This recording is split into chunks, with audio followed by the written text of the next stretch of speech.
एक बार भगवान शिव और मां पार्वती हरिद्वार में भ्रमण कर रहे थे। मां पार्वती ने देखा कि सहस्त्रों मनुष्य मां गंगा में स्नान कर हर हर गंगे कहते हुए चले आ रहे थे। लेकिन सभी मनुष्य अभी भी पाप परायण लग रहे थे। मां पार्वती भगवान शिव से पूछती है कि प्रभु, क्या अब गंगा समर्थ नहीं रही? प्रभु ने पूछा, पार्वती तुमने ऐसा सवाल क्यों किया? मां पार्वती कहती हैं कि प्रभु, इन सभी मनुष्यों के पापों का अंत क्यों नहीं हुआ? भगवान शिव मुस्कुराते हुए कहते हैं कि पार्वती, गंगा तो अभी भी सर्व समर्थ है, लेकिन इन सभी ने पापनाशिनी गंगा में स्नान नहीं किया ही नहीं। मां पार्वती विस्मित होकर बोली, प्रभु अभी तो गंगा में स्नान कर इन लोगों के शरीर भी नहीं सूखे और आप कह रहे हैं कि इन्होंने पापनाशिनी गंगा में स्नान नहीं किया।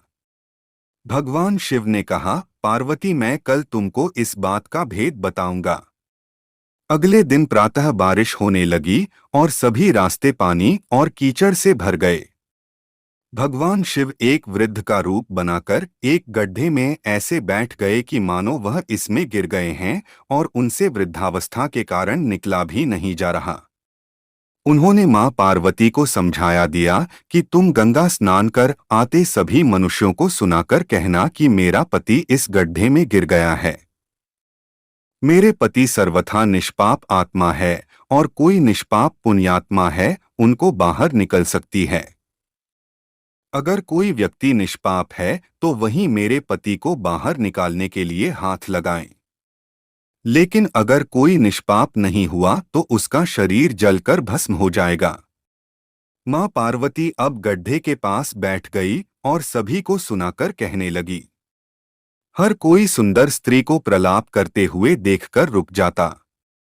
एक सुंदर स्त्री को वेदना में देख हर कोई उनकी मदद के लिए तैयार हो जाता।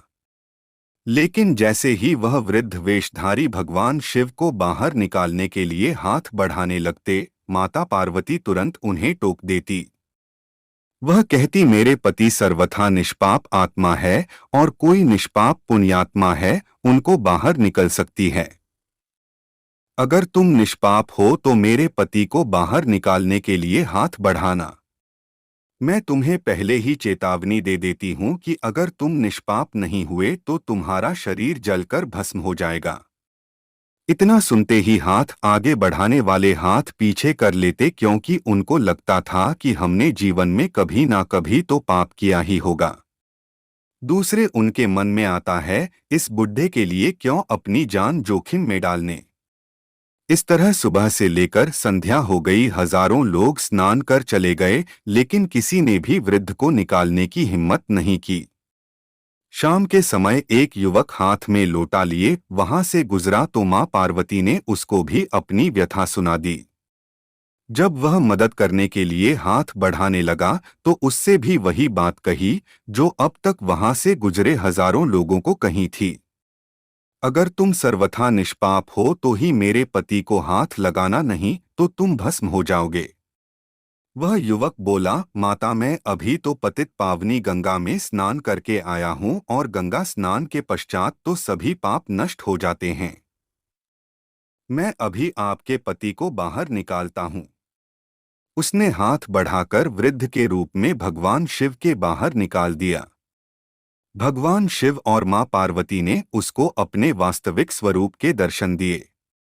भगवान शिव बोले कि देखो पार्वती, हजारों लोगों में से केवल इस युवक ने ही पूरी श्रद्धा से स्नान किया था कि गंगा स्नान से व्यक्ति निष्पाप हो जाता है। कहने का तात्पर्य यह है कि लोग बिना किसी श्रद्धा और विश्वास के गंगा स्नान करते हैं, इसलिए उनको उसका पूर्ण फल नहीं प्राप्त होता।